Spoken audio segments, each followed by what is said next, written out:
Go ahead and get started.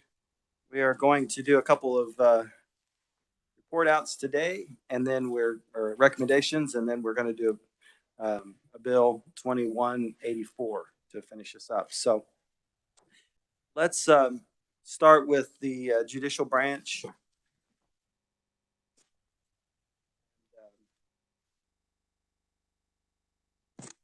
We go to 2023. I don't really, there wasn't really much in 2023 that needed to be looked at. I don't think it was pretty straightforward from the 2022 or what we did in the 2022 session. So unless somebody else has something, Representative Riley. Yes, Mr. Chair. I mean, are we going to, as we get into 2024, are we going to need to make any adjustments if we have this House bill that's possibly out there? That's the Judicial Council. I'm on the judicial branch.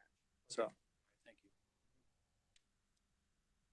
you. Anybody on 2023?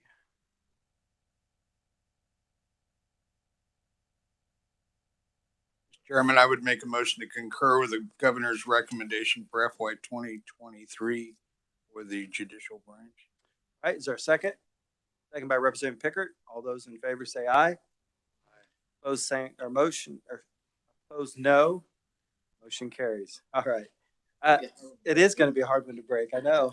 I've been doing it forever. I don't know why. 2024, I do have two or three changes that I'd like to make.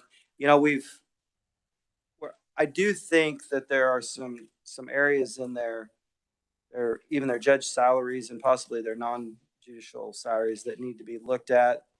But we've kind of been pushing a lot of these increases often to look at more on a global basis when we look at the 5% statewide and what the governor has in her budget for that. And so I would move that we delete 6.3 million SGF for the agency salary and adjustment plan for 2024 and recommend the House Committee on Appropriations review during deliberation on the statewide 5% pay plan increase. And then also that includes 8.5% increase for non-judge employees, which is 9.4 million, and 15.3% increase for judges and justices, which is 6.9 million. Second by Representative Turk. Representative Amix. Thank you, Mr. Chairman. So I had a question about the magistrate judge positions, and I obviously think that they're a little low when I look at these compared to the district judge amounts. Is that going to be included to look at that particular position also? I actually have I have a recommendation later on here to look at the magistrate judges separately. Sure. Okay. Right. Any other discussion on this particular? Representative Smith. Thank you, Mr. Chair. I think I understood what you said, but will you say it again just so I'm clear on that? Thank you. Yeah, it would just delete the it's 16.3 million, which is out of SGF. It's the salary adjustment plan that they had put forward. It's a 8.5% increase for non-judge employees and 15.3% increase for judges and justices. And what this would do would be to delete it now, send it to House Appropriations for deliberation during the when we deliberate pay increases basically at a global level. Any other discussion? Seeing none, all those in favor say aye. Opposed, no. Motion carries. All right, and I'll go ahead and jump to the, I don't have any specific numbers for the district magistrate judge. I do have some, there's like 4 counties that do supplement their magistrate judges, but I think there's only 4. But what I'm wanting to do right now is that we recommend to the House Committee on Appropriations a review of the statutes relating to judge compensation and requested additional information from the agency on district magistrate judge pay parity. And that would be probably for prior to, well, I don't know. I guess it's kind of up to, do we want to do that prior to this bill or omnibus? I mean, it's kind of leaving that kind of, what does the committee think? Representative Turk. Thank you, Mr. Chair. Do you want to leave the debate up for the appropriation, debate it in appropriations or debate it at omnibus? Is that the question? It'd be whether or not we'd like to have that debate happen before the final budget is put out, the first budget, I guess. Or do we want to have that when we come back for omnibus before we do the final budget? I would propose that we have that debate when we have the entirety of pay raises debate, but I want to specifically highlight the need for the magistrate judges aside from government employees as a whole. I feel like of all of the things we've heard so far, magistrate judges is right there at the top for necessity. They're way far behind, and counties, as this four you were specifically mentioning, to include Douglas County, is of dire need. So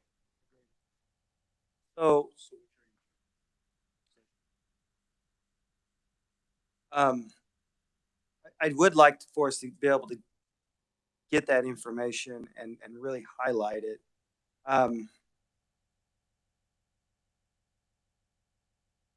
Representative Amy. So, question, do you think that if we wait until omnibus, it'll get lost in all of the shuffle, which I'm afraid that would happen? I don't think it'll get lost because we deal with quite a few things in omnibus. It'll be whether or not the appetite is there at that point to do anything different. And so it might be better just to have it done before finalization of this first round. Sure, that would be my recommendation. I'm just afraid by the time you get to omnibus, I think there's just too many chances that we won't give it its due diligence. I know we will, but at the same time, it's one of those things. Things are kind of gone. Understand, Representative Turk. thank you, Mr. Chair. I would concur with that. You had it right with appetite. It'll all depend on where it'll fall in the line, and I don't want to roll the dice with this particular line item.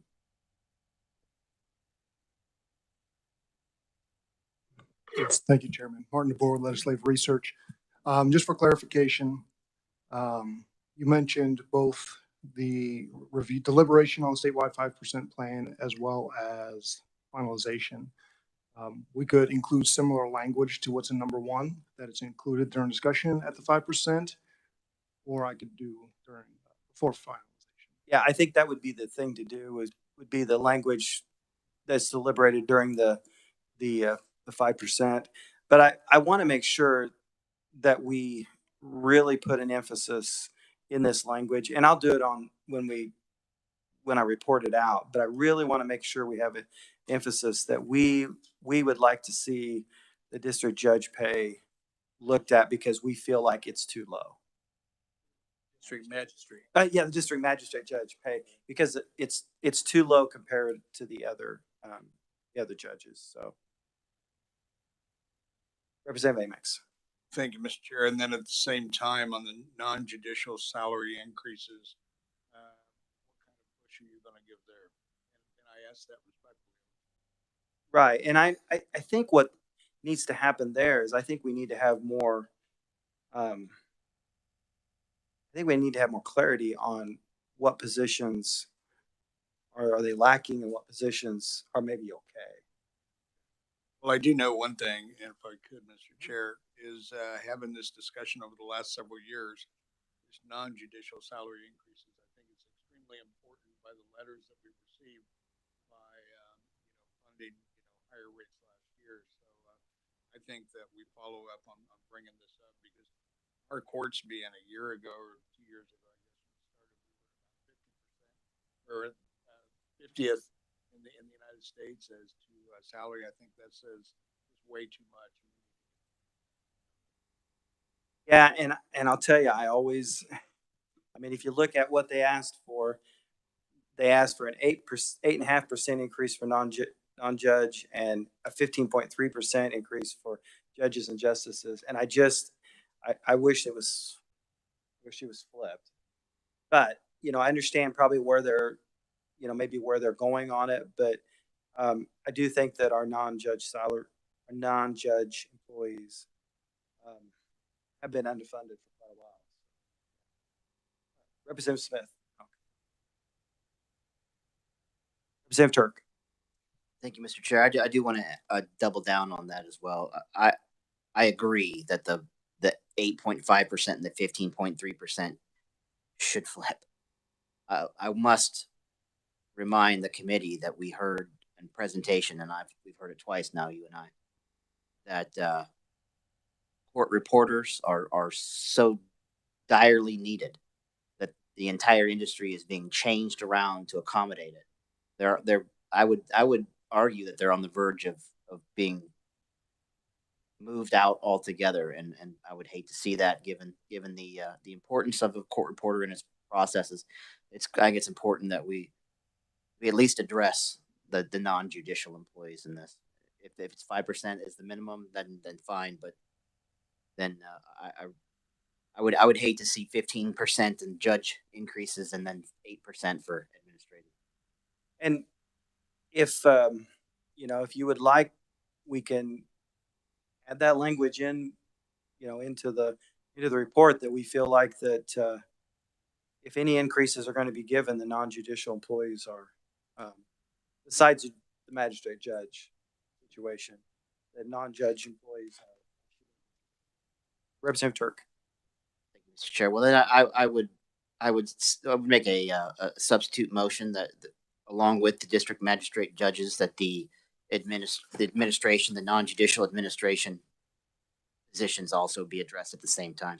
I feel like together they might hold more weight in the discussion, since they are both unique in the department. Basically.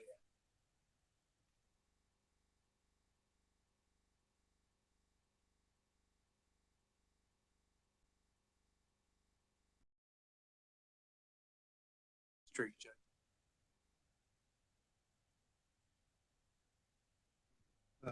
Yes, Chairman, Mark DeBoer again with KLRD. So the deliberation in the first motion that was made on the 16.3 has the review for the non-judge employees. So we would duplicate that. And I think that's okay, because I think what the committee is saying is that they want to make an emphasis of the non-judicial. So I think in our number 2, when we're talking about maybe that doesn't go there actually, because that's reviewing the statutes. So I don't know, maybe we need to add it to the number 1. Yeah, yes, Chairman. So one thing we could do is put a priority list under number 1, where we list number 1, the priorities of the budget committee are 1, district magistrate judges, 2, non-judicial. How does that sound to everybody? Okay. One of the reasons, excuse me, Chair, but one of the reasons is we can't forget, our district. When we're trying to hire, appoint the best people, they still got to be compensated for the job that they do. And we realized we got really behind on our court system as far as pay over several years. It just didn't happen, shot. So let's make sure that as this goes to committee, that they look at all of it. And if we want to have emphasis in some areas.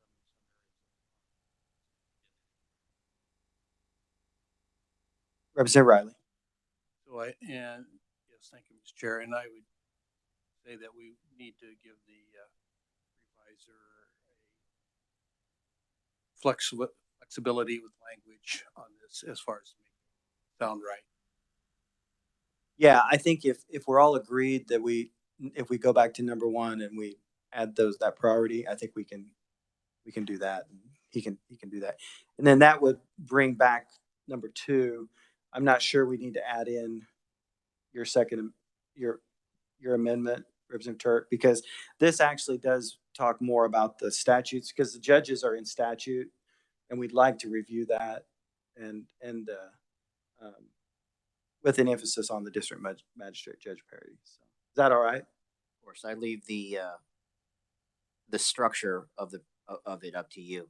I simply want to make sure that we hit those two items at some point. The judges itself might be a tougher debate, but I feel like the system needs those two elements the most. So however you wish to phrase it, Okay. I'm withdrawing my substitute. Representative Smith. Thank you, Mr. Chair. We're just going emphasis 1 and emphasis 2. Is that correct? Well, it would be emphasis 1, 2, and 3. It'd be, What would 3 be? that would be the judges, judge and justices, I guess would be. Okay. However, I would say district magistrate judge on number 1. Yes. Yeah, and then non-judicial on number 2. That sounds like consensus of everybody. Okay. All right, so we're back on the Second Amendment. This would be to recommend that we review the statutes that regulate judge compensation and request additional information from the agency on district magistrate judge parity. I guess we could add 152 in that. Would that be a good spot, or should we add that later? We could make a notation of SB 152 and what that bill does. Okay. Right. In the process. Yeah, I mean, even when I report this out, we won't know where it's at. So, Just for clarification, again, the recommend the review of the statutes at the same time as the statewide 5%.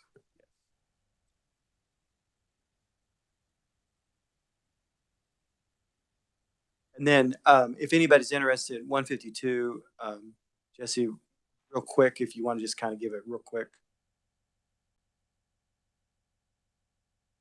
Yes, Mr. Chair.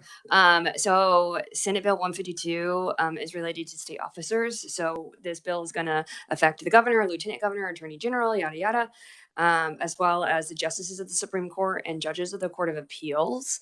And so what it will do is establish a rate of pay for those state officers based on the annual rate of pay for members in Congress. And it's in deliberation right now in the Senate. So I just wanted to highlight it, that we kind of keep that bill in mind in appropriations, I guess. So we'll just make a note of that in this. All right, is that clear as mud to everybody? All right, all those in favor say aye. Opposed, no. Motion passes. All right, and then the last thing I have is they got one more thing. Yeah. So they asked for 5 positions, and it's actually 7, but it was the way that it was written, it's 5. But so in looking at their long-term vacancies that are unfunded, they have 5 that they could pull from. And so if we gave them the funding for these IT security, access to justice lead, deputy clerk specialist, and director of criminal justice and family services, if we gave them those for the money for it, but then just said that you will take it out of existing FTE positions, I think, I'm not saying that would make it go real slick in appropriations, but it might help a little bit. And I don't know. We'll see where. To me, the IT and the deputy clerk specialists are probably the 2 most that seem like they're probably pretty important. But at this point, I don't know enough about all these to know, really. So I'm okay with either way. If we wanted to just set them aside, there's actually already a global amendment that we're going to debate, we're going to look at these anyway in appropriations. So even if we approve them, they're going to be looked at again in appropriations in a more global look on all new FTEs. So that was my recommendation is we keep the funding in, but we just delete the FT positions. Yes, that's my motion. Okay, second by Representative Amix. Any discussion on that? All right, seeing none, all those in favor say aye. Opposed, same sign, motion carries. All right, that's all I had for the JISH 2024. If anybody else has anything. If not, Representative Turk. I'll make a motion to push out the judicial branch for 2023 and 2024 budget. Just 24. Just 24? Yeah. Just 24. As amended. As amended. Is there a second? Second by Representative Riley? Whatever. All those in favor say aye. Opposed, same sign, motion carries. All right. Now to the Judicial Council. Did I say same sign again? I did, I'll tell you.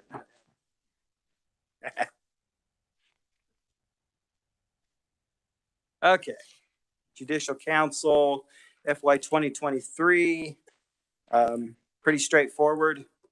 I think we could have a motion to okay 2023. Representative Riley. Thank you, Mr. Chair. I would move that we recommend the governor, we would concur with the governor's budget for 2023. All right, is there a second? Second by Representative Williams. All those in favor say aye. Opposed, same sign, motion carries. 2024. Representative Riley. Mr. Chair, I would make a motion that we concur with the governor's recommendation on 2024 for the Judicial Council. All right, second. Representative Williams. All those in favor say aye. Opposed, same sign, motion carried. All right. I did say same sign, I'll tell you. It's gonna happen over and over again. All right, we're done with those. And that actually gets us through all of our budgets. Can you believe it? That was it. That was the last of 27 budgets. Woohoo! 26, 27, somewhere right in there. So, okay, so now we have, we're going to open up the bill hearing on House Bill 2184. And Jesse, would you give us a briefing on that? Sure thing. Good afternoon, committee.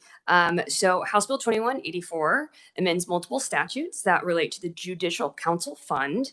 So first, the bill amends 2036-2 to no longer require the state treasurer credit 0.99% of revenues from docket fees to that judicial fund. So state treasurer would no longer be able or no longer require to do that. The bill also amends 2022-07 by adding a new subsection E that requires the Director of Accounts and Reports to transfer all remaining and unencumbered funds from the Judicial Council's publication fee fund to the State General Fund at the end of every fiscal year.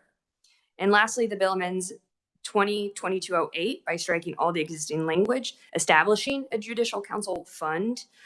So the bill adds new language that directs the director to transfer and report all those monies in that fund to the State General Fund on July 1 of 2023, which is the effective date of this section in which that Judicial Council Fund would no longer exist. Any questions? Representative Riley. Just a quick question, just for clarification for the council or the committee, that these funds have never been swept out of this department. This was not one that was under that condition that they had to have 10% of their fee funds swept. Representative, I'm not sure whether this fund was subject to that requirement.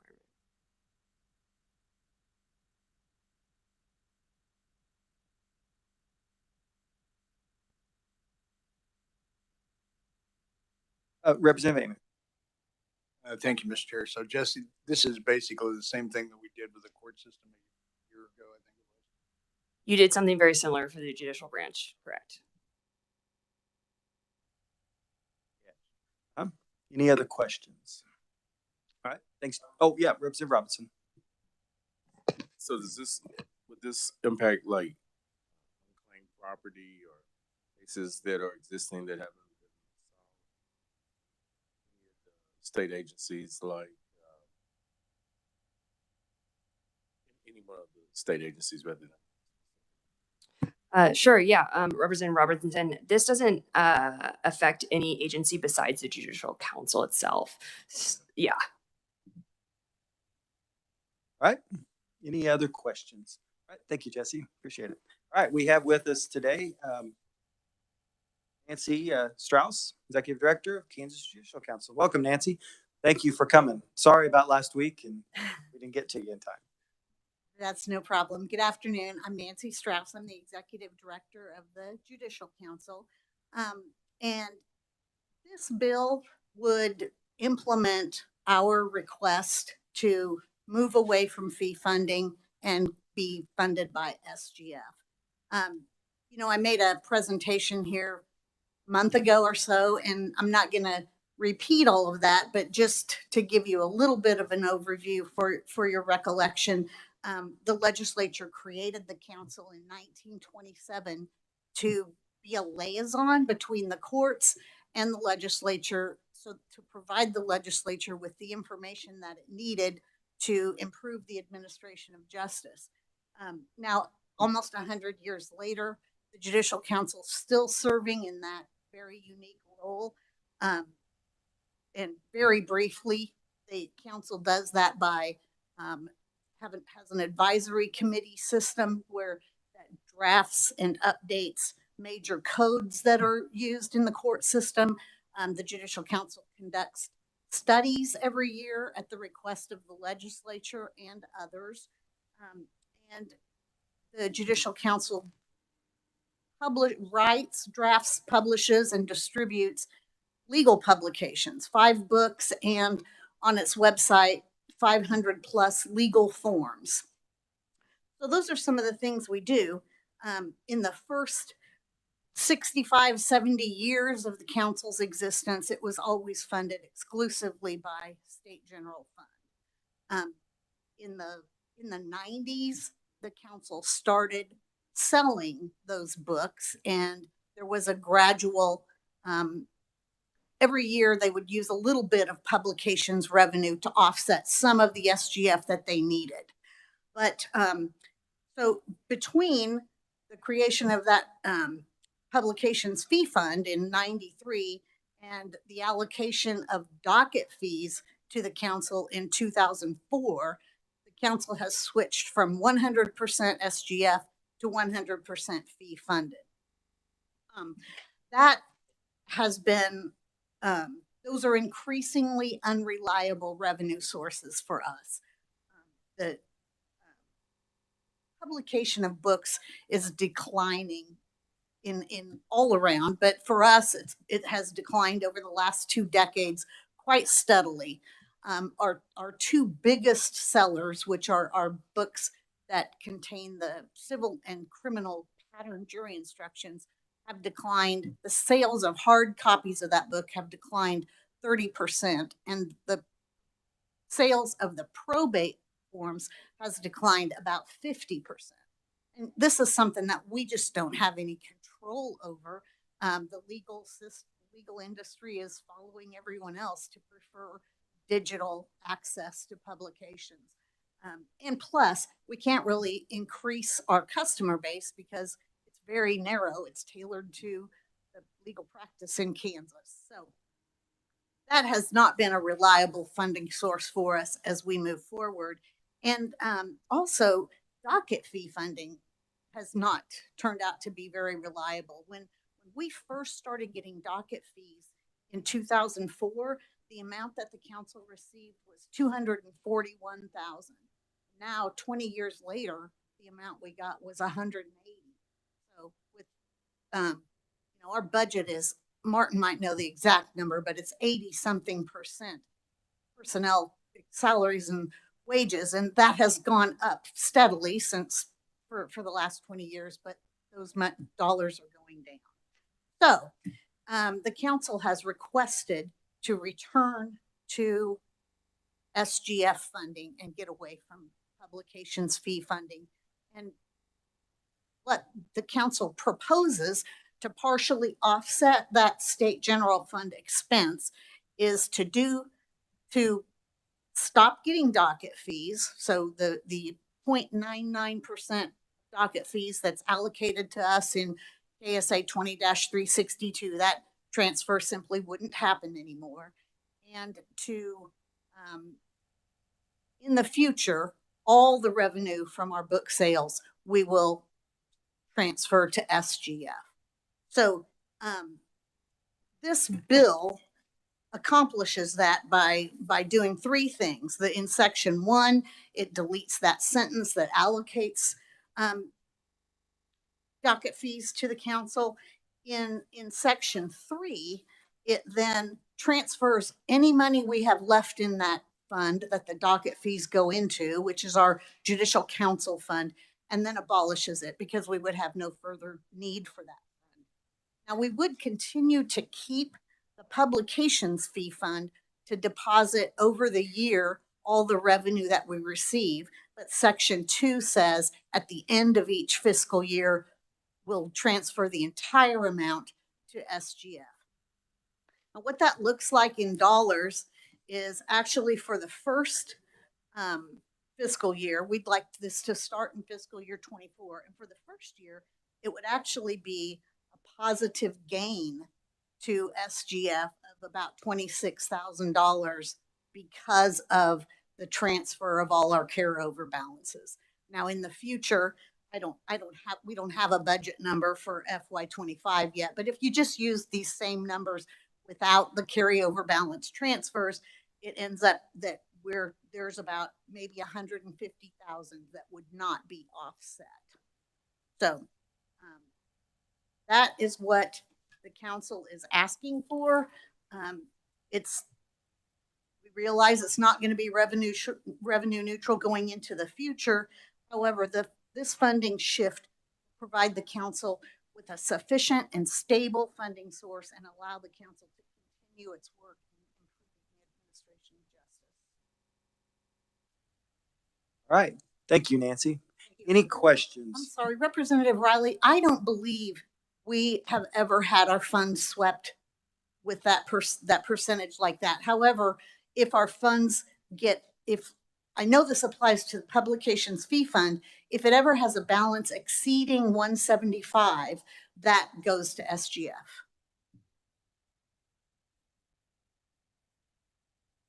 Thank you. Any other questions? I'll just say that one of the other things, and this didn't really come up, but the more of these docket fees that we're able to get off of paying for different agencies, the easier it is for us as appropriators and as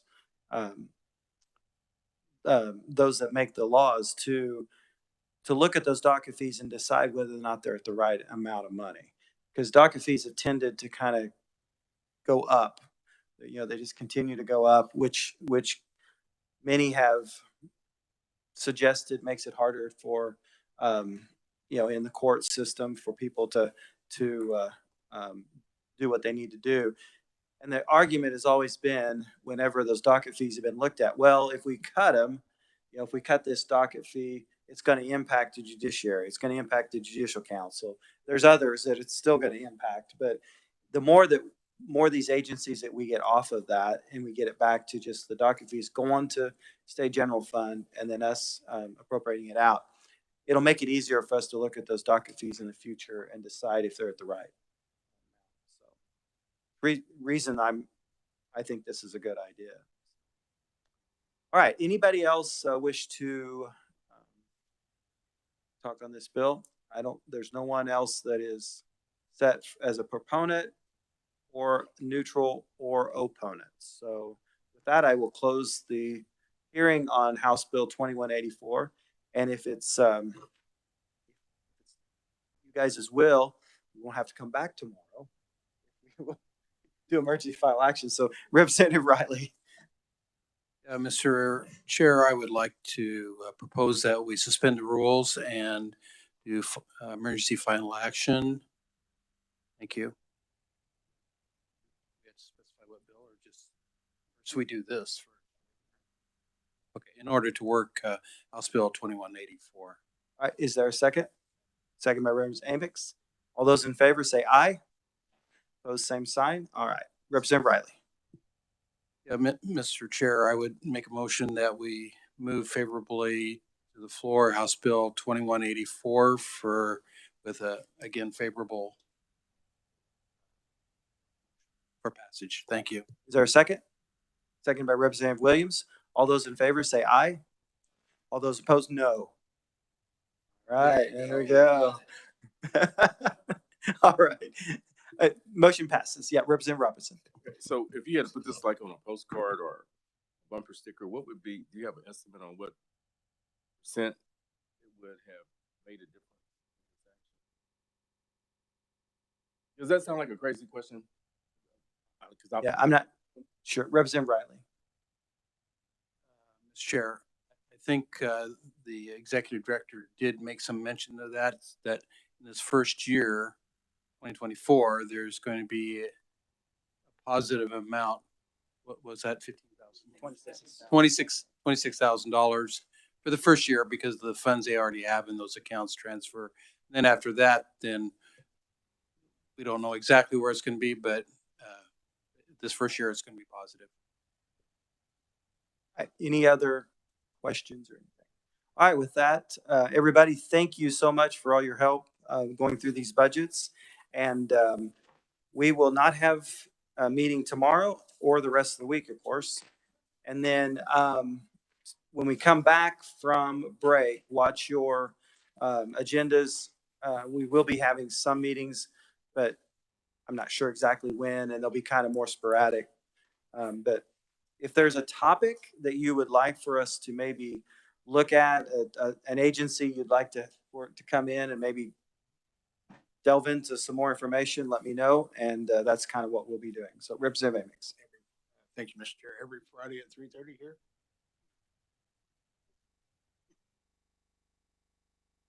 Yeah, you don't have to be here this Friday either. All right, with that, we are adjourned. Thank you.